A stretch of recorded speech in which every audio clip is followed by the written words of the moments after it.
सावित्री पूजा पालन संपर्कित किछि कथा आसंतु जानिबा।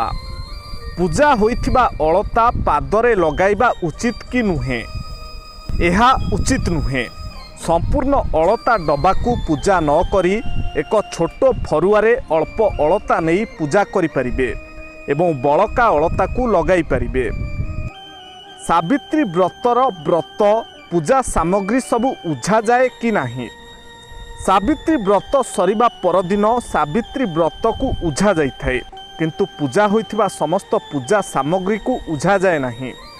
पूजा होइथिबा संकल्प गुआ, मां को पिंधाइथिबा वस्तु, कौड़ी इत्यादि को पाखरे रखा जाए। पूजा होइथिबा फूल, आंबपत्र इत्यादि को उझा जाइथाए।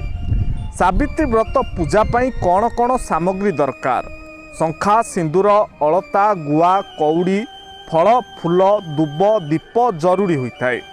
कजल टीपा, शाढ़ी इत्यादि मध्य पूजा करिपरिबे, किंतु यह जरूरी नुहे। सावित्री व्रत पालन नियम। सावित्री व्रत काहींकी पालन करा जाए? स्वामींकर दीर्घायु कामना पाई सावित्री व्रत पालन करा जाए। जड़े सधवा नारी बंचिथिबा पर्यंत हातरे शंखा सिंदूर रहिबा पाई एही व्रत पालन करती।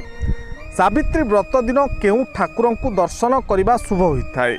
शंकर एवं पार्वती, लक्ष्मी एवं नारायण जुगल दर्शन कले शुभ होता है। पूजा सरिबा परे कौन करने उचित? पूजा करी आनिथिबा शाढ़ी, शंखा सिंदूर, अलता पिंधि स्वामी ठारू एवं घरर समस्त सदस्यों ठारू आशीर्वाद नेबा उचित। स्वामी जदि निज इच्छारे प्रसाद खुआई व्रत भांगती तेबे बहुत शुभ होता है। एवं सावित्री व्रत दिन जदि सिंदूर शंखा पिंधाई दियंती तेबे ताहा मध्य बहुत शुभ होता है। छूतक एवं मृतक समय व्रत करिवे कि नाही? एही समय व्रत करा जाई नथाय, कारण ए समय शरीर अशुद्ध रही है।